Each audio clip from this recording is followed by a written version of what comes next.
शांति, अब तू देखती जा कैसे मैं हमारी पिंकी की शादी शहर के सबसे बड़े रईस खानदान में कराता हूँ। अब जो भी अमीर घर के लोग हमारे इस घर में पिंकी को देखने आएंगे ना, तो हमारी अमीरी देखकर रिश्ते के लिए मना ही नहीं कर पाएंगे। पापा, मैंने ऑनलाइन एक लड़के की प्रोफाइल देखी थी।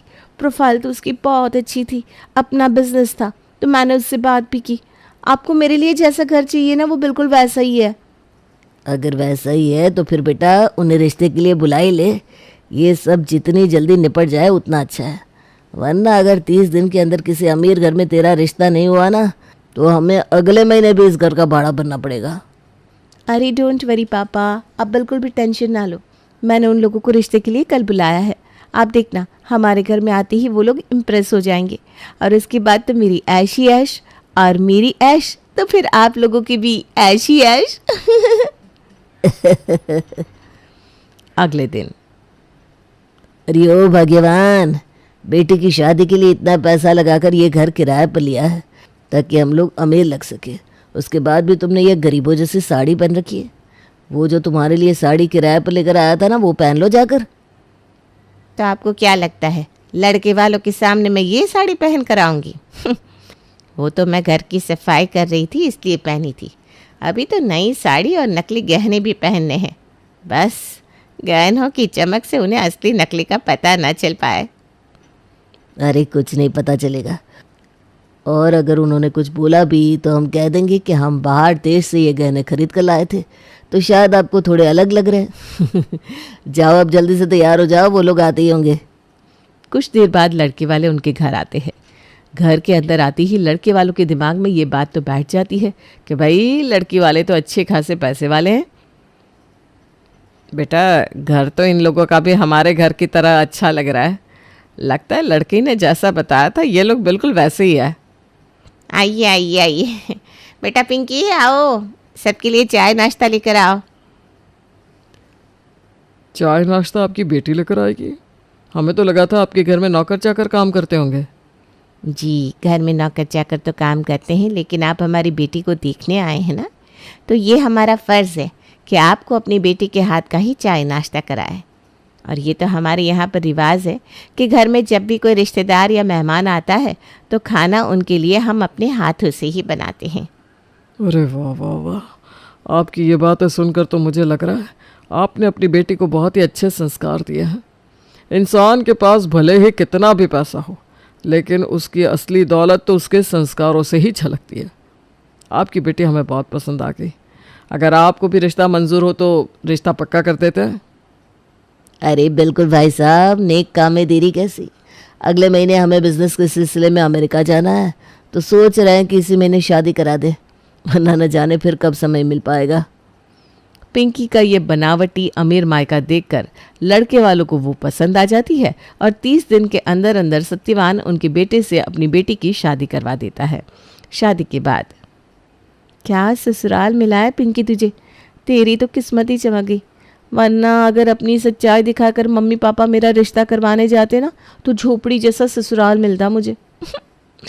मज़ा आ गया भाई, अब तो पिंकी पूरी ज़िंदगी राज करेगी तू। बहू, ओ बहू। आई मम्मी जी। पिंकी बाहर हॉल में आती है। जी मम्मी जी। बेटा, आज ना काम वाली नहीं आई है, उसकी तबीयत ज़रा ख़राब है, तो आज घर की सारी सफाई तुझे ही करनी पड़ेगी।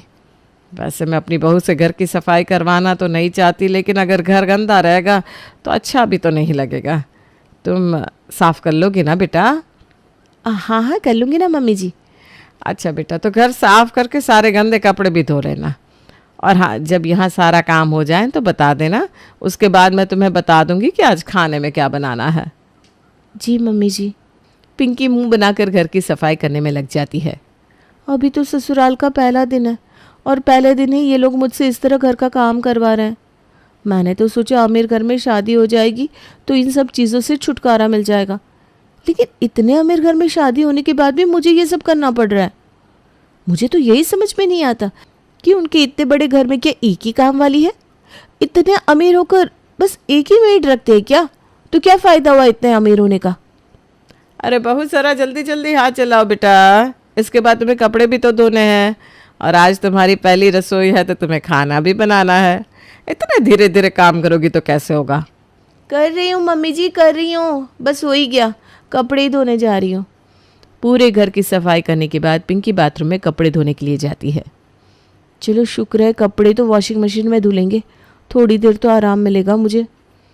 पिंकी सारे गंदे कपड़े वॉशिंग मशीन में धुलने के लिए डाल देती है, लेकिन वो जैसे ही वॉशिंग मशीन ऑन करती है तो वॉशिंग मशीन का ढक्कन अपने आप खुलकर एक एक कपड़े को वॉशिंग मशीन से बाहर फेंकने लगता है। ये क्या हो रहा है? कैसी मशीन है ये, कपड़ों को बाहर फेंक रही है? कहीं मैंने कुछ गलत तो नहीं कर दिया? हे भगवान, अगर मेरे ससुराल वालों को पता चल गया कि ये मशीन ख़राब हो गई है तो पता नहीं वो क्या सोचेंगे कि इसने अपनी ज़िंदगी में कभी ये मशीन चलाई नहीं होगी। हे भगवान, क्या करूँ मैं, क्या करूँ? मैं भी ना बंद क्यों नहीं कर रही हूँ इसे?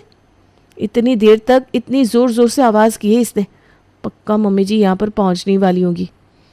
पिंकी ने अपनी सासू माँ को याद किया और सासू माँ उसके सामने हाजिर। अरे ये क्या हो गया बहू, ये क्या कर दिया तूने? ये पूरे बाथरूम में कपड़े और सिर्फ पानी कैसे बिखरा हुआ है? तुम मशीन में कपड़े धोने आई थी या कपड़ों के साथ कुश्ती लड़ने आई थी? ये क्या हाल बना दिया है तूने पूरे बाथरूम का। मैं क्या करूं मम्मी जी, मैंने तो कपड़े धोने के लिए मशीन में डाले थे, लेकिन पता नहीं इस मशीन को अचानक क्या हो गया, अपने आप सारे कपड़ों को बाहर फेंकने लग गई। मुझे तो समझ में नहीं आया कि इस मशीन को क्या हुआ है। बेटा लगता है तूने मशीन चलाते वक्त मशीन का कोई गलत बटन दबा दिया। अब तो हो गई मशीन खराब, इसे ठीक करने वाला भी पता नहीं कब तक आएगा। खैर वो जब आएगा तब आएगा, तब तक तू हाथ से ही धो ले कपड़े। हाँ, इतने कपड़े हाथ से? बेटा मैं समझती हूँ कि कपड़े बहुत ज़्यादा है, लेकिन अब मशीन ख़राब हो गई है तो कपड़े तो हाथ से ही धोने पड़ेंगे ना बेटा। और काम वाली की भी तबीयत ख़राब है, पता नहीं कब तक वापस आएगी, तब तक घर में गंदे कपड़े थोड़ी ना पड़े रहेंगे। जा धो ले इन्हें हाथ से। हाँ ठीक है मम्मी जी। अब पिंकी को ना चाहते हुए भी सारे कपड़े हाथ से धोने पड़ते हैं। बेचारी जो काम पहले अपने गरीब मायके में कर रही थी, अब वही काम उसे फिर से करना पड़ रहा था, और शायद उससे भी ज़्यादा करना पड़ रहा था। जैसे वो कपड़े सुखाकर फ्री हुई, वैसे ही फिर से उसके पास उसकी सासू माँ का बुलावा आ गया। बहू, ए बहू। हे भगवान, अब क्या काम याद आ गया इनको? अभी तो कपड़े धोकर फ्री हुई हूँ। मुझे पता है पक्का किसी काम के लिए बुला रही होंगी मुझे। पिंकी नीचे आती है। जी मम्मी जी। बेटा कहाँ रह गई थी तू? कपड़े धोने में तो बहुत देर लगा दी। खैर कपड़े धुल गए तो सबके लिए खाना बना दे बेटा। सुबह के नाश्ते में तो हमने चाय बिस्किट खाकर काम चला लिया था, लेकिन अब तो सबको बहुत भूख लगी है, और तेरी पहली रसोई भी है ना, सबके लिए अच्छे से खाना बना। हाँ जी मम्मी जी, लेकिन खाने में क्या बनाना है? आपको जो भी पसंद है बता दीजिए, मैं आज आप सबकी पसंद का ही खाना बनाऊंगी। हम सबको तो बेटा सादी दाल रोटी ही अच्छी लगती है। तो एक काम कर, हम सबके लिए पतली सी दाल और पतली पतली रोटियां बना दे, हमारे लिए तो यही बहुत हो जाएगा। क्या आप मुझसे मजाक करिए ना मम्मी जी? अपनी पहली रसोई में कोई दाल रोटी थोड़ी ना बनाता है। सच सच बताइए ना, आप सबको क्या खाना है? अरे बेटा मजाक नहीं कर रही हूँ, हम लोगों को दाल रोटी सबसे अच्छी लगती है। और हाँ, दाल ना एकदम पतली होनी चाहिए, और दाल की तरह ही रोटियाँ भी एकदम पतली पतली होनी चाहिए। और सबके लिए 2-2 रोटियाँ बना दे बस, ज़्यादा खाना हम लोग खाते नहीं। और बेटा दाल में लहसुन प्याज ये सब मत डालना, वो भी हम लोग नहीं खाते हैं। अच्छा ठीक है मम्मी जी। पिंकी को अपनी सास की ये बातें कुछ समझ में तो नहीं आती, लेकिन अब वो है तो उनके घर की बहू, तो उसे खाना बनाने जाना पड़ता है। मुझे तो ये समझ में नहीं आता, अपनी बहू से पहली रसोई में दाल रोटी कौन बनवाता है? अरे कुछ नहीं तो कम से कम आलू ही बनवा लेते, दाल रोटी किसको पसंद होती है? चलो दाल तो उबल गई, इसमें तड़का लगाने के लिए प्याज टमाटर काट लेती हूँ। अरे प्याज तो यहाँ पर है ही नहीं। अरे हाँ, मम्मी जी ने बताया था कि प्याज लहसुन तो यहाँ पर खाते ही नहीं है, तो सिर्फ टमाटर का तड़का लगा देती हूँ। टमाटर तो फ्रिज में ही रखे होंगे। पिंकी फ्रिज से टमाटर निकालने के लिए जाती है, लेकिन जैसे ही फ्रिज से टमाटर निकालने के लिए फ्रिज का दरवाज़ा खोलती है, तो फ्रिज खुलते ही फ्रिज का दरवाज़ा निकलकर उसके हाथ में आ जाता है। हाँ, अरे ये क्या हो गया? ये फ्रिज का दरवाज़ा मेरे हाथ में कैसे आ गया? हे भगवान, वॉशिंग मशीन तो आज पहले ही ख़राब हो गई है, अब अगर मम्मी जी को पता चल गया कि ये फ्रिज का गेट भी मुझसे टूट गया तो पता नहीं मेरा क्या होगा। हे भगवान, सत्यानाश! बहू, ये क्या कर दिया तूने? पहले वॉशिंग मशीन खराब कर दी, अब फ्रिज का दरवाज़ा निकाल दिया। अरे बेटा, क्या हो गया है तुझे? मैंने फ्रिज का दरवाज़ा नहीं निकाला मम्मी जी, मैं तो फ्रिज खोलकर टमाटर निकाल रही थी। पता नहीं ये दरवाज़ा मेरे हाथ में कैसे आ गया। मुझे लगता है ये शायद ना पहले से टूटा हुआ था, मैंने खोला तो मेरे हाथ में रह गया। अब मैं क्या ही बोलूँ तुझे, हैं? और हम लोग टमाटर नहीं खाते, तो तू बिना टमाटर वाली दाल बना ले। लेकिन मम्मी जी, अभी तो आपने बोला था कि आप लहसुन प्याज नहीं खाते, अब कह रहे हो कि टमाटर भी नहीं खाते। अगर आप ये दोनों ही चीज़ नहीं खाते तो फिर सब्जी में डालते क्या हो? और अगर सब्जी में लहसुन प्याज की जगह टमाटर भी नहीं होगा तो सब्जी में टेस्ट कहाँ से आएगा? बेटा, हम लोग इतने टाइम से बिना लहसुन प्याज टमाटर के खाना खा रहे हैं ना, हैं? बस जीरे और हरी मिर्च का तड़का लगाओ, सब अच्छा बन जाता है। और वैसे भी स्वाद तो खाना बनाने वाले के हाथों में होता है। तेरे पापा जी को टमाटर खाने से बार बार पथरी हो जाती है, इसलिए हमने सब्जी में टमाटर डालना ही बंद कर दिया। तो दाल में सिर्फ जीरे और हरी मिर्च का तड़का लगा दे, हमें वही दाल अच्छी लगती है। और अब काम थोड़ा ध्यान से करना बहू, कहीं कुछ और ना टूट जाए। जी जी मम्मी जी। पिंकी जल्दी से दाल रोटी बनाकर तैयार करती है। जल्दी से सबके लिए खाना लगा देती हूँ। लेकिन यहाँ मुझे चटाई कहीं नज़र नहीं आ रही। अपने अमीर ससुराल में आने के बाद पिंकी ये भूल गई कि अब उसे अपने मायके की तरह चटाई पर बैठकर खाना नहीं खाना। उसके ससुराल में तो खाना खाने के लिए डाइनिंग टेबल है। अब पिंकी को ज़मीन पर बिछाने के लिए चटाई तो मिलती नहीं, तो फर्श पर बिछी हुई कारपेट पर ही वो सारा खाना लगा देती है। मम्मी जी, पापा जी, दिनेश जी, जल्दी से आ जाइए, खाना तैयार है। पिंकी की आवाज़ सुनकर तीनों वहाँ पर आते हैं, लेकिन जब वो लोग कारपेट पर खाना लगा हुआ देखते हैं तो पिंकी को देखते ही रह जाते हैं। अरे पिंकी, तुमने कारपेट पर सारा खाना क्यों लगाया है? खाना तुम्हें डाइनिंग टेबल पर सर्व करना चाहिए था ना। हे भगवान, ये तो मैं भूल ही गई कि मैं अपने मायके में नहीं ससुराल में हूँ। बेवकूफ़ कहीं की, अपनी हरकतों से सबको दिखाई देगा कि गरीब घर से आई हूँ। क्या करूँ क्या करूँ? अरे बताओ ना, तुमने खाना यहाँ पर क्यों लगाया है? वो आयुर्वेद।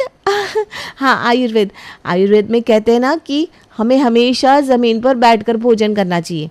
मैं ना आयुर्वेद की बहुत सारी बातों को फॉलो करती हूँ, उनमें से ये भी एक बात है। इसीलिए तो मैं हमेशा नीचे बैठकर खाना खाती हूँ।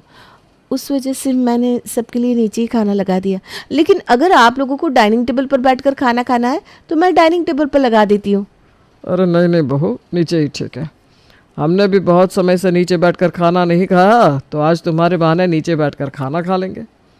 ये बात तो सच है कि नीचे बैठकर खाना खाने का जो मज़ा आता है वो डाइनिंग टेबल पर बैठकर खाने में नहीं आता। बच गई। पहले दिन तो जैसे तैसे पिंकी पकड़े जाने से बच जाती है। अब पिंकी के अगले कुछ दिन भी ससुराल में उसी तरह बीतते हैं। यार समझ में नहीं आता, शादी हुए 20 दिन हो गए, लेकिन इस 20 दिनों से घर का सारा काम मैं ही संभाल रही हूँ। ऐसा क्या हो गया उस काम वाली को जो उसकी तबीयत ठीक ही नहीं हो रही? उसके चक्कर में मुझे सारे घर का काम करना पड़ रहा है। अगर मुझे यही सब करना था तो मेरा इतने अमीर घर में शादी करने का क्या फ़ायदा हुआ? ऊपर से इतनी गर्मी है आज तो मैं काम करके बहुत थक गई हूँ। एक काम करती हूँ, हॉल में जाकर थोड़ा एसी चलाकर बैठ जाती हूँ, थोड़ी देर में गर्मी से राहत मिलेगी। पिंकी हॉल में जाती है। वैसे ये लोग भी अजीब ही है, यहाँ पर आए हुए मुझे 20 दिन हो गए, लेकिन आज तक मैंने इन लोगों को कभी एसी चलाकर बैठे हुए नहीं देखा। कोई बात नहीं, आज मैं ही चला लेती हूँ। रिमोट कहाँ है एसी का रिमोट? हाँ, यही है शायद। पिंकी एसी के रिमोट से एसी को ऑन करती है। Chill Chaiyya Chaiyya Chaiyya, chill Chaiyya Chaiyya Chaiyya Chaiyya. है ये छैया छैया की आवाज़ कहाँ से आ रही है? और ये एसी भी ऑन नहीं हुआ। दोबारा करती हूँ। धूम मचाले धूम मचाले धूम धूम धूम। ये क्या हो रहा है? पहले छैया छैया, अब ये धूम धूम। ये एसी का रिमोट है क्या? लगता है इसकी सेल ख़राब हो गया है, इसके अंदर नए सेल डालने पड़ेंगे। अरे पापा जी, आप देखिए ना, मैं इतनी देर से ये एसी चलाने की कोशिश कर रही हूँ, ये लेकिन चल ही नहीं रहा। अरे बेटा, ये ख़राब हो गया है, 1-2 दिन में मैकेनिक ठीक करने आ जाएगा। तब तक पंखे की हवा में खुश रहो, और अगर ज़्यादा गर्मी लगे तो खिड़कियाँ खोल दो, बहुत अच्छी हवा आती है यहाँ। जी पापा जी। मुझे तो समझ में नहीं आता उनके घर में कुछ ठीक है भी या नहीं। वॉशिंग मशीन चलाओ तो कपड़े बाहर फेंकने लगती है, फ्रिज खोलो तो उसका गेट हाथ में निकल कर आ जाता है, और एसी का रिमोट छैया छैया करता है। इसी तरह पिंकी के ससुराल में उसके 10 दिन और बीत जाते हैं और 10 दिन के बाद होता है असली खेल शुरू। चलो जल्दी जल्दी घर खाली कर दो, टाइम पूरा हो गया तुम्हारा। 30 दिन का कॉन्ट्रैक्ट था। उठाओ अपना सामान और निकलो यहाँ से। एक दिन लेट कर दिया तुमने। अरे हाँ हाँ जा रहे ना, इतना हल्ला मचाने की क्या ज़रूरत है। जा रहे, लेकिन कहाँ जा रहे हैं मम्मी जी? ये तो हमारा घर है ना, और ये लोग हमें हमारे घर से इस तरह कैसे निकाल सकते हैं? कौन सा घर, किसका घर, कैसा घर? इस घर को इन लोगों ने 30 दिनों के लिए भाड़े पर लिया था। आज 30 के 31 दिन हो गए। चलो अब यहाँ से निकलो। मम्मी जी, ये भाई साहब क्या बोल रहे हैं? अरे बेटा सब बताएंगे, अभी तो तू हमारे साथ चल चल। अब पिंकी के ससुराल वाले उसे उसके असली ससुराल लेकर आते हैं, जो ठीक वैसा ही था जैसे मायके से वो आई थी। ये आप लोग मुझे कहाँ लेकर आ गए? किसका घर है ये इतना छोटा सा? हमारा घर है बहू, हमारा। यही हमारा असली घर है। वो हमें ना ज़्यादा दिखावा पसंद नहीं है, तो हम छोटे घर में रहना ही पसंद करते हैं। बस बस बस, मैं सब कुछ अच्छी तरह समझ गई। मेरे मम्मी पापा का पैसा देखकर आपने मुझे अपनी बहू बनाया और हमें ये दिखाया कि आप लोग बहुत अमीर हैं। धोखा किया आपने मेरे साथ। पैसों के लालच में शादी करवाई अपने बेटे की। अभी अपने मम्मी पापा को फ़ोन करके बुलाती हूँ यहाँ। पिंकी अपने पापा को फ़ोन करती है, लेकिन कोई भी उसका फ़ोन नहीं उठाता। तो वो अपने पापा से बात करने के लिए उनके घर पहुंच जाती है और उसका पीछा करते करते उसके ससुराल वाले भी उसके मायके तक पहुंच जाते हैं। लेकिन जब पिंकी के मायके की असलियत उनके सामने आती है तो उनकी आंखें भी फटी की फटी रह जाती है। ये है तुम्हारा घर? हाँ हाँ, आप लोग यहाँ पर कैसे आ गए? मैंने आपको मना किया था ना मेरे पीछे आने के लिए। अच्छा तो ये बात है। मतलब उस दिन हम जिस घर में तुम्हें देखने के लिए आए थे वो तुम्हारा असली घर नहीं था। मेरी ऑनलाइन प्रोफाइल और पैसा देखकर तुमने अमीर घर में शादी करने के लिए वो घर किराया पर लिया था। अच्छा, अगर हमने ऐसा किया था तो आप लोगों ने भी तो वही किया था ना। कहीं की अमीर नहीं हो आप, फटीचर हो फटीचर। क्या मतलब? आप लोगों ने हमसे झूठ बोला? हम लोगों को तो आप ऐसे झूठ बोल रहे हो जैसे खुद बड़े सत्यवादी हरिश्चंद्र हो। नाम सत्यवान रखते हो और बेटी की अमीर घर में शादी करवाने के लिए ऐसे झूठ बोलते हो। अरे हमने झूठ बोला तो आपने कौन सा सच बोल दिया? आप भी तो अमीरी के भेस में वही गरीब फटीचर निकले। हमारी बेटी तो फंस गई ना। फंस तो हम भी गए। कहाँ अमीर घर की बहू के सपने देख रहे थे। वो सच्ची कहते हैं, जिसके नसीब में जो होता है उसे वही मिलता है। अब जो है उसी में खुश रहते हैं। क्या बोलती हो बहू? दूसरा कोई ऑप्शन है क्या मम्मी जी? नहीं बेटा, बिल्कुल नहीं। तो चलते हैं फिर मम्मी जी। अब हार कर दोनों परिवारों को सच्चाई को अपनाना ही पड़ता है और नसीब के खेल के सामने उन सब की चालाकियां धरी की धरी रह जाती है। नंदपुर नाम का एक गांव था जहां पर राजेंद्र नाम का एक युवक रहता था। उसकी मूर्तियों की दुकान थी जहां पर वो भगवान और भिन्न भिन्न प्रकार की मूर्तियां बेचा करता था। उसकी मूर्ति की दुकान के बगल में ही एक और व्यक्ति की मूर्ति की दुकान थी जिसका नाम था धर्मपाल। धर्मपाल यहाँ अकेले मूर्तियां नहीं बेचता था, बल्कि उसके साथ उसकी पत्नी भी यहाँ पर उसका साथ देती थी। तो एक दिन जब कौशल्या और धर्मपाल अपनी दुकान लगा रहे थे, अरे कौशल्या बहन, आज तो नई नई मूर्तियां आई हैं तुम्हारी दुकान में। लगता है दोनों पति पत्नी ने रात भर बैठकर ये मूर्तियां बनाई हैं। हाँ राजेंद्र भैया, वो क्या है ना, 2 महीने बाद हमारी छोटी बहन का विवाह है, तो उसके विवाह के लिए पैसों का बंदोबस्त करना है। बस इसीलिए हम लोग आजकल दिन दोगुनी रात चौगुनी कर रहे हैं। अच्छा, तो ये बात है। चलो मैं तो कहता हूँ कि तुम लोगों की सारी मूर्तियां सिर्फ 7 दिन में ही बिक जाएं। हाँ राजेंद्र भैया, ऐसा ही हो। अरे ऐसा ही होना चाहिए। तुम्हारी छोटी बहन का जो ब्याह है।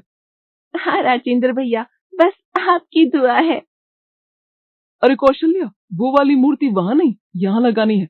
अरे जरा हर मूर्ति को सही जगह पर रखो, तभी तो ग्राहक आएंगे और उनकी नजर हमारी सारी मूर्तियों पर जाएगी। जी ठीक है। चलो फिर हम सभी अपने अपने काम में लगते हैं। सभी लोग अपने काम में लग जाते हैं और धीरे धीरे ग्राहक आने भी शुरू हो जाते हैं। धर्मपाल और कौशल्या की दुकान में पहले पहले तो बहुत सारे ग्राहक आते हैं, लेकिन बाद में कोई भी ग्राहक नहीं आता और उनकी मूर्तियां रखी की रखी रह जाती हैं। वहीं दूसरी ओर आज के दिन भी राजेंद्र की दुकान की लगभग आधी मूर्तियां खत्म हो गई थीं, क्योंकि त्योहार का महीना चल रहा था, इसलिए राजेंद्र की अच्छी खासी कमाई हो गई थी। देखिए ना जी, आधी रात होने को आ गई और अभी तक हमारी आधी मूर्तियां भी न बिकी। और वो देखो, दूसरी ओर राजेंद्र भैया की दुकान को कितनी अच्छी खासी चल रही है, उनका तो कभी नुकसान भी नहीं होता। कौशल्या, ऐसे नहीं बोलते। दूसरा अपनी कमाई का खा रहा है तो वो उसका कर्म है, इससे हमें दुखी नहीं होना चाहिए। वो तो हमारी किस्मत ऐसी है, हमारी कमाई अच्छे से नहीं हो पा रही। दोनों पति पत्नी यहाँ पर बहुत निराश हो रहे होते हैं। वहीं दूसरी ओर राजेंद्र तो बहुत खुश था। ये दोनों मुझे बहुत ज्ञान देते हैं ना, भगवान की पूजा करो, भगवान को मानो, उनकी भक्ति करो, इससे मेरा भला होगा। और देखो हो क्या रहा है, इन लोगों का ही बुरा हो रहा है और उल्टा मेरा ही अच्छा होता जा रहा है। भगवान की भक्ति पूजा ये सब तो बस कहने वाली बातें हैं, अरे मेहनत ही सब कुछ होती है। हाँ जी हाँ, आपने बिल्कुल सही सुना। राजेंद्र को भगवान पर बिल्कुल विश्वास नहीं था। उसका मानना था कि इस संसार का संचालन ईश्वर नहीं करते, बल्कि उसके अनुसार तो ये संसार सिर्फ इंसानों के कर्म और मेहनत से चल रहा है। तो एक ओर राजेंद्र का विचार कुछ ऐसा था, वहीं दूसरी ओर धर्मपाल और कौशल्या दोनों पति पत्नी ईश्वर पर बहुत आस्था रखते थे और हर काम को करने से पहले ईश्वर को याद करते थे। साथ ही प्रतिदिन अपनी दुकान में आने से पहले पूजा पाठ भी करते थे, जिसे राजेंद्र सही नहीं समझता था और समय की बर्बादी भी समझता था। इसके कुछ दिन बाद ही राजेंद्र कौशल्या के पास जाता है। कौशल्या, धर्मपाल, मुझे पता है इस वक्त तुम दोनों कितनी परेशानी में हो। 2 महीने बाद तुम्हारी साली जी का ब्याह है ना, और ब्याह में तो मुझे पता है कितना खर्च होता है। ये लो कुछ पैसे, ज्यादा तो नहीं है पर रख लो। और हाँ, तुम लोगों को पैसे जल्दी लौटाने की कोई जरूरत नहीं है, आराम से लौटा देना, ठीक है? राजेंद्र भैया, आप नहीं जानते कि आपने हमारी कितनी बड़ी मुश्किल का समाधान कर दिया है। हाँ राजेंद्र, मित्र हो तो तुम्हारे जैसा, बहुत बहुत धन्यवाद। अरे कोई बात नहीं धर्मपाल। इस बात को कुछ दिन बीत जाते हैं और तभी एक दिन, अरे धर्मपाल, आज बिक्री सही हुई ना? राजेंद्र, बस सब ठीक ठाक चल रहा है, बस ये समझ लो कि घर का खर्चा निकल जाता है। हमारा क्या है, हमें तो अपने बच्चों के भविष्य की चिंता है, हमें तो अपने बच्चे के भविष्य की चिंता है। पता नहीं हम उसके लिए कुछ अच्छा कर पाएंगे कि नहीं। अरे धर्मपाल, कैसी बातें करते हो, क्यों नहीं कर पाओगे? धीरे धीरे सब कुछ अच्छा होने लगेगा। तुम और मेहनत करो और सब कुछ ऊपर वाले के भरोसे छोड़ना बंद करो। अरे नहीं राजेंद्र, ऐसी बात नहीं है, मैं सब कुछ भगवान के भरोसे नहीं छोड़ता हूँ। अपना कर्म भी करता हूँ, मेहनत करता हूँ, लेकिन भगवान को कुछ नहीं भूलता। सही है। वैसे आज मंदिर में इतनी भीड़ क्यों लगी है? हाँ, चलो चलकर देखते हैं। दोनों मंदिर के पास पहुंचते हैं, जहाँ पर बहुत भीड़ थी। तब दोनों वहां पर उपस्थित सभी लोगों से पूछने लगते हैं कि आखिर बात क्या है। तभी कमल जवाब देता है, अरे पंडित जी को पुलिस ने छोड़ दिया है। अच्छा, कब? अरे यही कोई आधा घंटा पहले। तो पुजारी जी हैं कहाँ? वो तो अंदर बैठे हैं, लोगों को अपनी कहानी सुना रहे हैं। अरे बहुत बुरा हुआ इनके साथ। हाँ, अब लेकिन हुआ क्या? अरे कोर्ट में ये निर्दोष साबित हो गए, इन्हें तो किसी ने फंसाया था और देखो बेचारे पंडित जी को पूरे समाज के सामने अपना सर झुकाना पड़ा, और तो और करीब 3 महीने के लिए जेल में भी रहना पड़ा। सोचो इनके साथ कितना बुरा हुआ। सच में पता नहीं इस दुनिया में सिर्फ अच्छे लोगों के साथ ही बुरा क्यों होता है। ये बात तो है। अरे राजेंद्र भाई, देखो पंडित जी तो कितने भोले भाले हैं, भला इन्होंने किसी का क्या बिगाड़ा था जो इन्हें इतने दुख झेलने पड़े। लगता है ये इनकी परीक्षा थी। चलो कम से कम ये निर्दोष साबित हो गए, वरना तो इनके साथ और पता नहीं क्या क्या होता। बिल्कुल सही कह रहे हो कमल भाई, वो तो भगवान भोलेनाथ की कृपा है जो पंडित जी बुरी तरह से नहीं फंसे और सही समय पर निर्दोष साबित हो गए। बाबा की ही कृपा से हुआ है। भोलेनाथ की जय हो। भोलेनाथ की जय हो। ये दोनों तो भोलेनाथ का नाम लेते हैं, लेकिन राजेंद्र कुछ नहीं बोलता और चुपचाप मुंह बनाकर वहीं खड़ा रहता है। वो मन में सोचता है, ये लोग भी बड़े बेवकूफ हैं। बेचारे हमारे पुजारी जी के साथ इतना कुछ बुरा हो गया, तब भगवान कहाँ थे? सोचो, इतने महीनों से इन्हें कितनी जिल्लत भरी जिंदगी जीनी पड़ी, और तो और पता नहीं क्या क्या सुनना पड़ा होगा। अरे इनको कितनी पीड़ा हुई होगी वो तो वही जानते होंगे ना, लेकिन इन लोगों को कोई फर्क ही नहीं पड़ा। मुझे भी क्या करना, जैसी जिसकी सोच। कुछ दिन बीत जाते हैं और तभी कुछ दिन बाद राजेंद्र को उसकी छोटी बहन मंजुला का खत आता है, जो शहर में पढ़ाई करने के लिए गई थी। राजेंद्र के माता पिता नहीं थे, इसलिए वो बचपन से ही इस काम में लग गया था और इसी काम से वो जैसे तैसे अपनी बहन को पढ़ा रहा था। तो राजेंद्र मंजुला का खत पढ़ता है, भैया मुझे आगे की पढ़ाई करने के लिए एक बहुत अच्छे कॉलेज में एडमिशन मिल रहा है, इसके लिए कुछ रुपयों की जरूरत होगी, इसलिए भैया कृपा करके 3 दिन के अंदर आप कुछ पैसे भिजवा दीजिए। और भैया जो स्कॉलरशिप से कुछ पैसे मिले थे वो सब खत्म हो गए। तो राजेंद्र कुछ पैसे अपनी बहन को भिजवा देता है, लेकिन उन पैसों से काम नहीं चलने वाला था। उसकी बहन अब हर महीने पैसे मांगने लगी थी। वहीं दूसरी ओर अचानक से राजेंद्र का व्यापार भी धीमा हो गया। राजेंद्र ने बहुत गरीबी देखी थी और बहुत मुश्किल से उसने अपना ये व्यापार भी बनाया था। कुछ समय तक तो सब कुछ ठीक चल रहा था, लेकिन अचानक से फिर गड़बड़ शुरू हो गई, जिससे राजेंद्र बहुत डर जाता है और अपने उन पुराने दिनों को याद करने लगता है। नहीं नहीं, अब मैं कुछ भी गलत नहीं होने दूंगा, मैं बहुत मेहनत करूंगा। राजेंद्र मेहनत करता है और पूरी रात बैठकर ढेर सारी मूर्तियां बनाता है, लेकिन इस बार उसकी कोई भी मूर्ति नहीं बिकती। कोई बात नहीं राजेंद्र, ऐसा होता है कभी कभी, तो हिम्मत मत हार, बस मेहनत करता जा। राजेंद्र बहुत मेहनत करता है और अपनी सारी मूर्तियां जगह जगह पर जाकर बेचने लगता है, लेकिन फिर भी उसकी इतनी कमाई अच्छी नहीं थी, जिससे अब राजेंद्र बहुत परेशान हो चुका था। और इसी बीच एक आदमी उसकी दुकान में आता है। क्या हुआ, आपको मूर्ति चाहिए? बताइए कौन सी चाहिए? मुझे एक मूर्ति नहीं चाहिए, बल्कि कई सारी मूर्तियां चाहिए।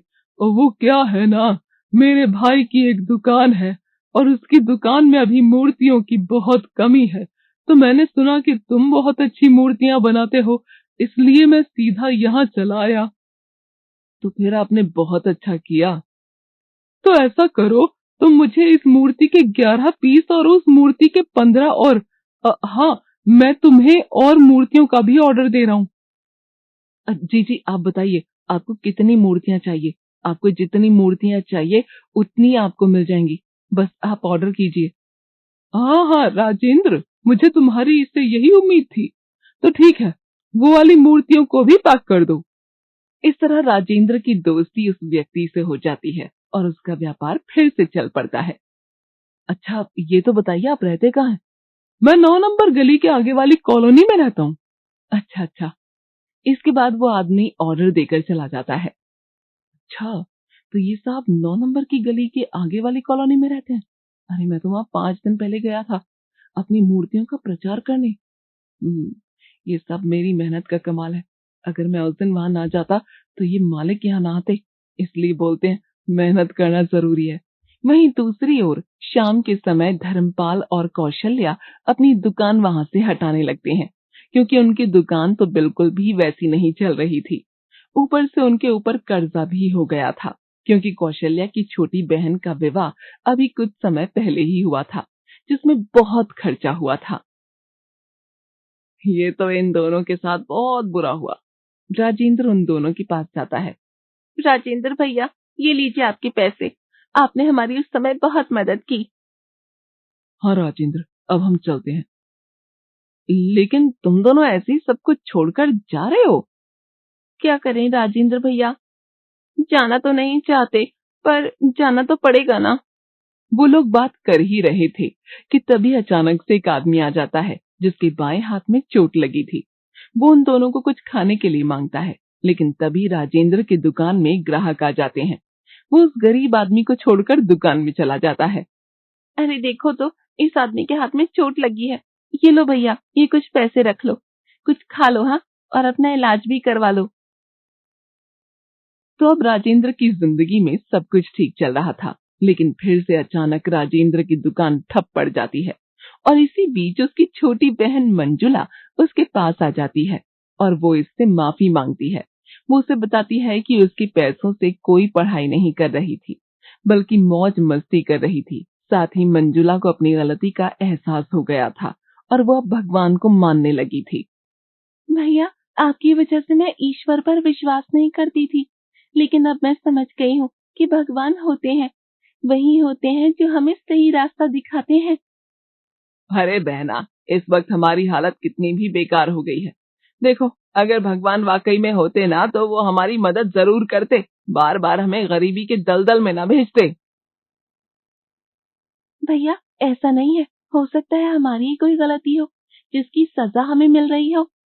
ऐसे मुझे बहुत चिंता हो रही है, अब तुम थोड़ा चुप करो। इतना बोलकर राजेंद्र सो जाता है और इसी बीच सावन का महीना आ जाता है और लगातार बारिश होना शुरू हो जाती है। मंजुला देखो, मैं तो परेशान हो गया हूँ, मैं क्या करूँ। इतनी मेहनत से सारी मूर्तियां बनाई थी और इसमें रंग भी किया था, लेकिन बारिश की वजह से तो धूप ही नहीं निकल रही और ये मूर्तियां सूख ही नहीं रही। राजेंद्र के इतना बोलने के बाद ही अचानक से उसकी छत चूने लगी। ये देखो, एक और नई मुसीबत।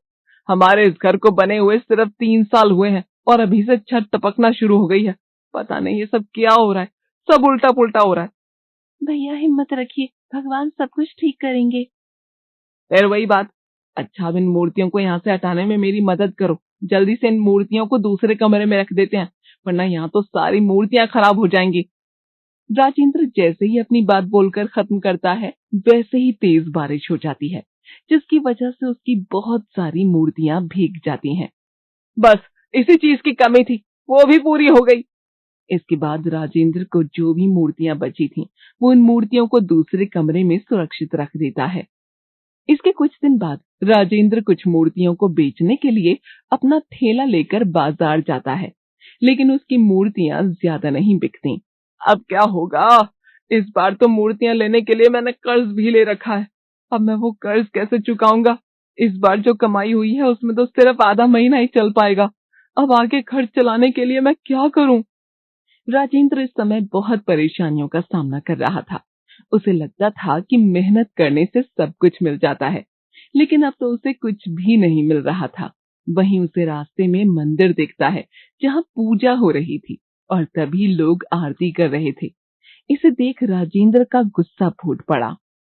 अरे कौशल्या, धर्मपाल यहाँ, इनको देखो जरा, इनकी भी जीवन की नैया डूबी जा रही है और यहाँ मंदिर में आरती कर रहे हैं। मुझे तो पहले से ही पता था ये दोनों एक नंबर के आलसी हैं।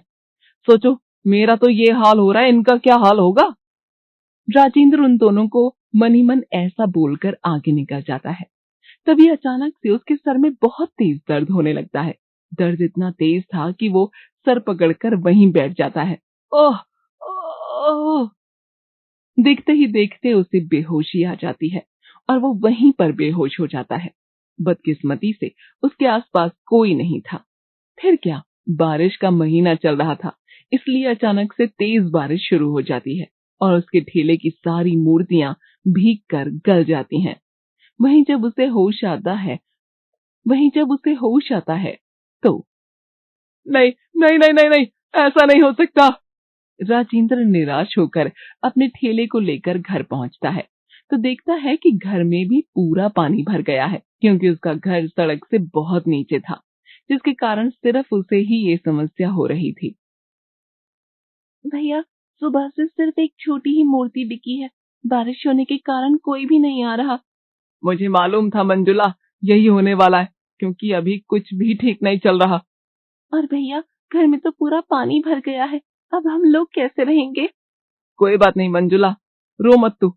हमने पहले भी तो कितना नुकसान देखा है ना, कितने दुख देखे हैं, कैसे कैसे दिन देख रहे हैं हम। कभी कभी तो हमें कई दिनों तक खाना भी नहीं मिलता। अब हाँ भैया, बहुत दुख के साथ कहना पड़ रहा है, हमें सब कुछ फिर से वही सब देखना पड़ रहा है। तभी थोड़ी देर बाद बारिश बंद हो जाती है। दोनों भाई बहन अपनी दुकान में बैठ जाते हैं। तभी उन्हें पता चलता है कि धर्मपाल और कौशल्या ने एक बूढ़े आदमी की जान बचाई थी, जिसके कारण उस आदमी ने खुश होकर उन्हें एक घर और 5 लाख रुपए दिए हैं। इसे सुनकर दोनों भाई बहन आश्चर्यचकित रह जाते हैं। अगली सुबह आती है और जब उनकी आंख खुलती है तो दोनों देखते हैं कि बारिश बहुत तेज है और उनके घर के आगे लगी मूर्ति को दुकान पानी के बीच बहाव में डूब रही है। नहीं नहीं नहीं मंजुला, ये क्या हो रहा है? दोनों भाई बहन फूट फूट कर रोने लगते हैं।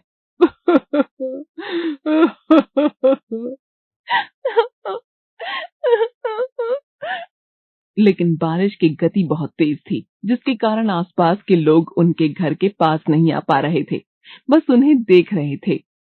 नहीं नहीं, बारिश बहुत तेज हो रही थी और पानी का बहाव बहुत तेज था, लेकिन फिर भी राजेंद्र अपनी मूर्ति की दुकान को बचाने के लिए आगे जाने लगता है। लेकिन मंजुला उसे बार बार रोकती है, क्योंकि अगर वो आगे चला जाता तो शायद वो पानी के बहाव के साथ बह जाता। नहीं नहीं, मेरी आंखों के सामने मेरी जिंदगी बर्बाद हो रही है। भैया ऐसा मत कहिए, भगवान ने एक रास्ता बंद किया है तो क्या हुआ, वो दूसरा रास्ता खोल देंगे, आप देखना। तभी राजेंद्र अपनी आंखें अपने मोहल्ले के चारों ओर घुमाता है तो वो देखता है कि उसके मोहल्ले में जितने भी लोग रहते हैं उनके घर का एक तिनका भी नहीं हिला, लेकिन सिर्फ उसे ही इतना बड़ा नुकसान हुआ, जिससे राजेंद्र को लगने लगता है कि ये सब उसके नास्तिक आचरण के कारण हुआ है। मंजुला! राजेंद्र इस दिन बहुत रोता है। वहीं मोहल्ले के आसपास के लोगों को राजेंद्र के लिए बहुत बुरा लगता है। ऐसा लग रहा था जैसे राजेंद्र को उसके कर्मों की सजा मिल रही है। खैर, रात होती है। राजेंद्र को एक सपना आता है। उसके सपने में शिव जी आते हैं। मुझे माफ कर दो, मुझे माफ कर दो। मैं धन कमाने के लालच में नास्तिक बन गया। मैंने कभी भी आपके अस्तित्व को स्वीकार नहीं किया। राजेंद्र, तुम बहुत मेहनती व्यक्ति हो। तुमने अपनी गरीबी से उठने के लिए बहुत परिश्रम किया है। मैंने तुम्हारा परिश्रम देखकर तुम्हें फल दिया है। तुम जब भी परेशानी में आए तभी मैंने तुम्हारे लिए कोई ना कोई सहायता किसी न किसी रूप में अवश्य भेजी।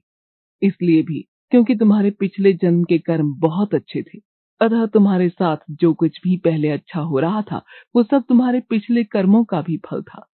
परंतु धीरे धीरे तुम्हें घमंड होने लगा और तुम इस भौतिक और भौतिक शरीर को ही सब कुछ मानने लगे। भोलेनाथ, हमें क्षमा कर दीजिए, हमसे बहुत बड़ी गलती हो गई। आप हमें अपने चरणों की धूल बना लीजिए। प्रभु शिवजी राजेंद्र को देखकर मुस्कुराते हैं और आशीर्वाद देकर वहां से चले जाते हैं। कुछ दिन बीत जाते हैं और तभी एक दिन वही आदमी आता है जो राजेंद्र से मूर्तियां खरीदा करता था। आप यहाँ पर इतने दिनों बाद? हाँ, मैं फ्रांस चला गया था। अच्छा, इनसे मिलो। यह है मेरी बड़ी बहन कविता, फ्रांस से। इन्हें कला यानी आर्ट का बहुत शौक है। अरे, इन्होंने जब से तुम्हारी मूर्तियां देखी ये तो बिल्कुल आश्चर्यचकित रह गई। सच में राजेंद्र, तुम्हारी कला तो काबिल तारीफ है। इसके बाद से ही कविता राजेंद्र से उसकी कला सीखने लगती है। वहीं कुछ दिनों बाद ही कविता राजेंद्र को विवाह का प्रस्ताव देती है और राजेंद्र भी हाँ कर देता है। कविता बहुत धनी थी, जिसके कारण राजेंद्र की जिंदगी बदल जाती है। और इस बार भी भगवान शिव ने राजेंद्र के जीवन में एक सकारात्मक सहायता भेज दी। प्रभु, आपकी माया। जय भोले बाबा की, जय भोले बाबा की। दमयंती देवी की 2 संतान थी, एक बेटा और एक बेटी। बेटी उम्र में बेटे विनय से 8 साल बड़ी है और उसकी शादी भी हो चुकी है। विनय माता पिता का खूब लाडला था। ये इकलौते बेटे जितने लाडले होते हैं ना, उनकी शादी से माता पिता के अरमान भी उतने ही ज्यादा जुड़े हुए होते हैं। विनय अभी 20 साल का ही था, तभी से दमयंती देवी बेटे के लिए बहू लाने के सपने बुनने लगी थी। अरे दमयंती, ये 2 मंजिला मकान क्यों बनवा रही है? कौन सा लंबा चौड़ा परिवार है तेरा? एक ही तो बेटा है, नीचे के 4 कमरे ही बहुत है तुम्हारे लिए। अरे अलका बहन, आज तो सिर्फ बेटा है, कल को बहू भी तो आएगी, और जब बहू आएगी तो उसे भी तो रहने के लिए कमरों की जरूरत होगी। इसीलिए भाई हम तो पहले ही बहू के लिए ऊपर 2 कमरे बनवा रहे हैं, ताकि कल को बहू को ये ना लगे कि सासू माँ ने उसकी प्राइवेसी का जरा भी ख्याल नहीं रखा। कमाल करती हो दमयंती बहन, अभी तो तुम्हारा बेटा बस 20 साल का है, अभी से शादी कर दोगी क्या उसकी? क्या भाई, आज नहीं तो कल बहू को तो आना ही है। हमारा बस चले तो हम सच में कल ही ले आए अपने विनय के लिए दुल्हन। लेकिन कुछ काम समय से ही पूरे होते हैं। अभी तो मेरा बेटा पढ़ाई लिखाई कर रहा है, पढ़ लिख जाए, अच्छी नौकरी करने लगे, उसके बाद मैं तो एक दिन भी वेस्ट नहीं करने वाली, फटाफट बहू लेकर आऊंगी। सालों से तरस रही हूं कि घर में बहू आए, थोड़ी चहल पहल हो, रौनक हो, मुझे भी कोई साथी मिले, वरना ये दोनों बाप बेटे तो यूनिटी बनाकर बैठ जाते हैं और मैं अकेली रह जाती हूँ। दमयंती बहन, ज्यादा उम्मीद ना पालो। जमाना देख रही हो ना कितनी तेजी से बदल रहा है। आजकल की बहुएं सासों का मुंह देखने को भी तैयार नहीं है, और तुम उसके साथ मिलकर अपना सुख दुख बांटने की बात कर रही हो। ऐसी कोई बात नहीं है बहन जी, हर सिक्के के दो पहलू होते हैं। जैसे कि हर सास अच्छी नहीं होती, वैसे ही हर बहू खराब नहीं होती। भगवान ने चाहा तो मुझे अपनी पसंद की बहू मिल ही जाएगी। समय अपनी रफ्तार से बीत रहा था और जल्द ही 20 साल का विनय 25 साल का नव युवक बन गया था। जब से विनय की नौकरी सरकारी बैंक में लगी थी, दमयंती के तो मानो पांव ही जमीन पर नहीं पड़ रहे थे। सुनते हो जी, बस बहुत इंतजार कर लिया मैंने इस घर में बहू के आने का। अब मैं आप दोनों बाप बेटे की एक भी बात नहीं सुनने वाली। अब बस मुझे बहू लेकर आनी है। मम्मी, ये क्या बात होती है? आधी जिंदगी पढ़ाई में निकल गई, अब नौकरी लगी है, कुछ दिन तो मुझे अपनी कमाई का मजा ले लेने दो। क्या मैं क्या तेरी शादी 5 साल की छोटी बच्ची से करवाने वाली हूँ, जो यहाँ पर आकर तेरा जीना मुश्किल कर देगी? अरे बेटा, तेरी शादी होगी, तेरी जिंदगी में एक जीवन साथी आएगा, किसने रोका है तुझे अपनी कमाई का मजा लेने से? और बेटा एक बात याद रखना, जीवन साथी के साथ जीवन जीने का मजा ही कुछ और होता है। मां की जिद के आगे बेटे विनय की एक ना चली और जल्द ही विनय के लिए एक के बाद एक लड़कियां देखने का सिलसिला शुरू हो गया। कई सारी लड़कियां रिजेक्ट करने के बाद फाइनली विनय को एक लड़की की फोटो पसंद आती है, जिसका नाम था सिया। शनिवार की शाम दमयंती अपने पूरे परिवार के साथ सिया को देखने के लिए उसके घर पहुंच चुकी थी। सिया बेटा, घूमना फिरना पसंद है आपको? भाई मेरे बेटे को तो घूमने का बड़ा शौक है। आंटी जी, वो क्या है ना, मुझे अपने घर में अपने कंफर्ट जोन में रहना ज्यादा अच्छा लगता है। हाँ, लेकिन ऐसा भी नहीं है कि मैं कहीं टूर पर जाने के लिए मना करूंगी। विनय जी की खुशी के लिए मैं उनका साथ जरूर दूंगी। बस बेटा, ऐसा ही होना चाहिए। एक दूसरे की पसंद नापसंद को ध्यान में रखकर थोड़े से एडजस्ट करके चलो ना, तो जिंदगी सुकून से बीत जाती है। हमें तो बहन जी ये रिश्ता पसंद है। आप लोग भी सोच लीजिए, फिर आराम से फोन करके बताइएगा।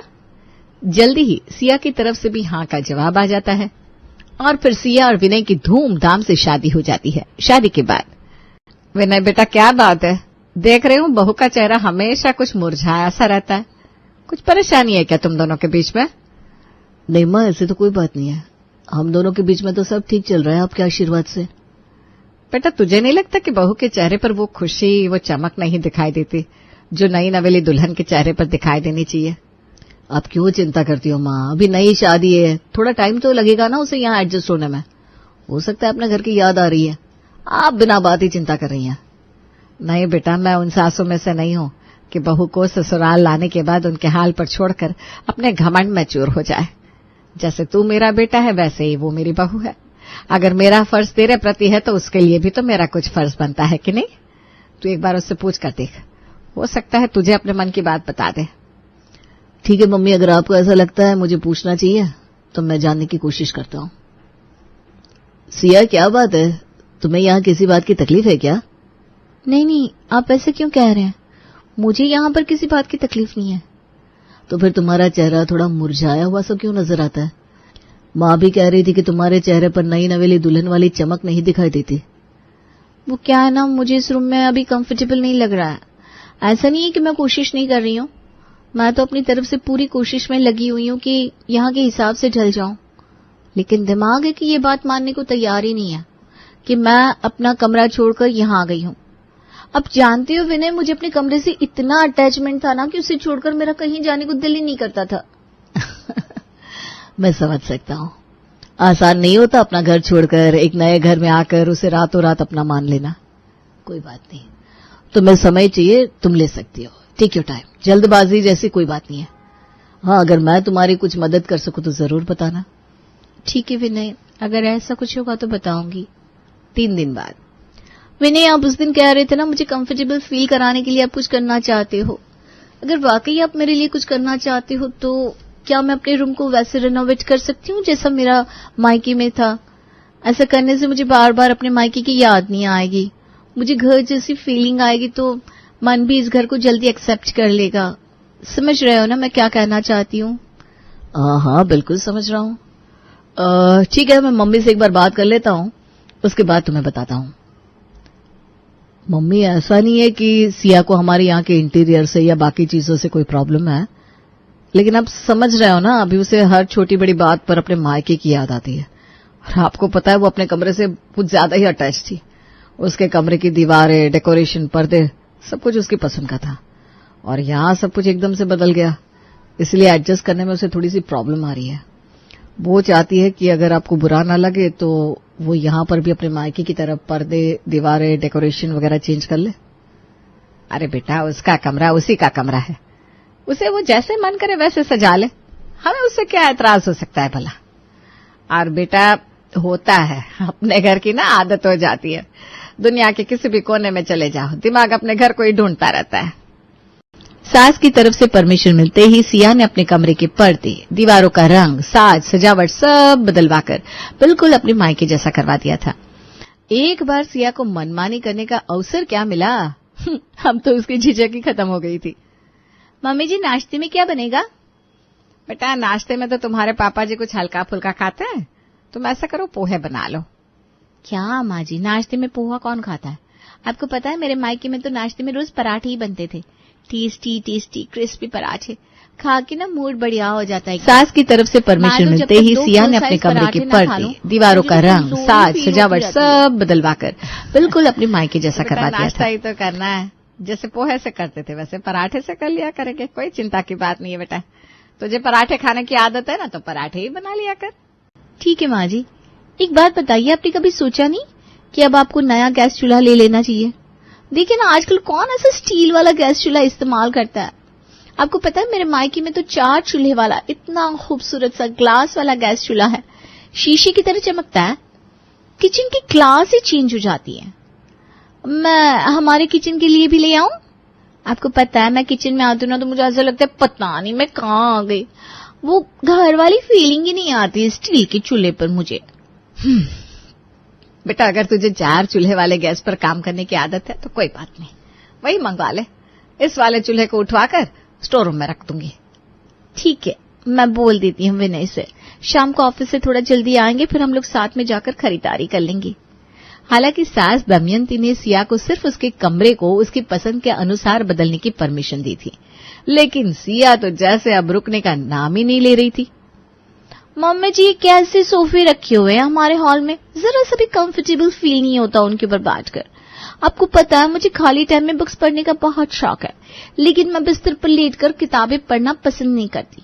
उसके लिए ना एकदम कंफर्टेबल सा सोफा होना चाहिए, और उस पर बैठकर कॉफी पीते हुए बुक पढ़ो, उसका मजा ही कुछ और होता है। हाँ तो बेटा, तू पढ़ लिया करना सोफे पर बैठकर, किसने रोका है? वही तो कर रही हूँ ना मम्मी जी। ये सोफा कंफर्टेबल तो किसी एंगल से नहीं है, इस पर तो 10 मिनट बैठने के बाद मूड खराब हो जाता है। आपने मेरे मायके के सोफे देखे? कितने बढ़िया कंफर्टेबल, 1 घंटा भी बैठ जाओ तब भी कहीं से भी बॉडी पेन नहीं होता। इस सोफे पर बैठकर बिल्कुल भी घर वाली फीलिंग नहीं आती। नहीं बेटा, वैसे तो हमारे सोफे में अभी कोई खराबी नहीं है, हम तो इतने सालों से इसी सोफे पर बैठकर चाय पी रहे हैं, टीवी भी देख रहे हैं। अभी तुम्हें आदत नहीं है ना इस घर की चीजों की, इसलिए तुम्हें थोड़ा अटपटा लग रहा है। वही तो मम्मी जी, मैं विनय से कहकर चेंज करवा देती हूँ ये सोफा।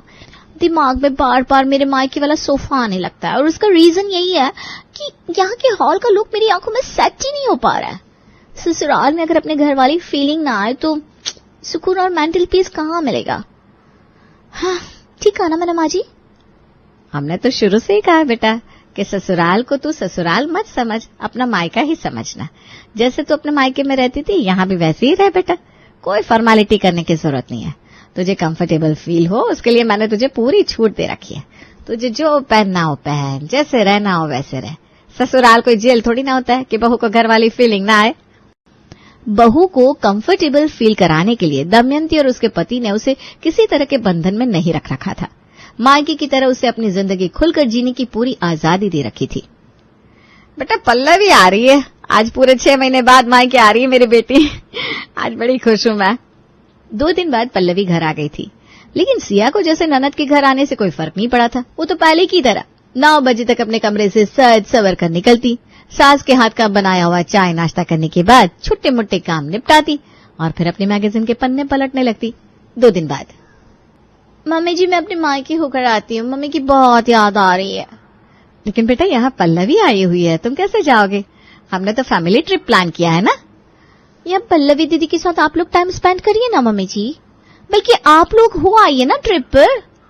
बड़ी अजीब बात है बहू को अपनी ननद के साथ बैठना, समय बिताना, इसकी जरूरत ही महसूस नहीं हो रही। जाने दो, कोई बात नहीं। सिया मायके चली गई थी और जब तक वो मायके से लौटी उसकी ननद वहां से जा चुकी थी। सिया बेटा आज तो कमर में बड़ा दर्द है, बिल्कुल खड़ा नहीं हुआ जा रहा, लगता है थोड़ा बुखार भी है, मैं अपने कमरे में आराम करने जा रही हूँ। ठीक है माँ जी। सिया चुपचाप जाकर अपने कमरे में बैठ गई और टीवी पर प्रोग्राम देखने लगी।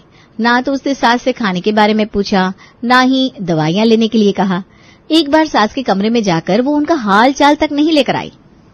बहू को तो जैसे फर्क ही नहीं पड़ता, इस घर में रहने वाले लोगों से इसका मन अभी जुड़ा ही नहीं है।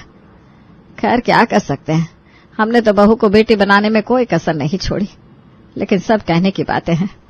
बहू ने ससुराल को अपने घर जैसा जरूर बना लिया है, लेकिन ससुराल में रहने वाले लोगों को अपना नहीं समझा। एक दिन रात के तकरीबन 9 बज रहे थे, तभी सिया की माँ का फोन दमयंती के पास आता है।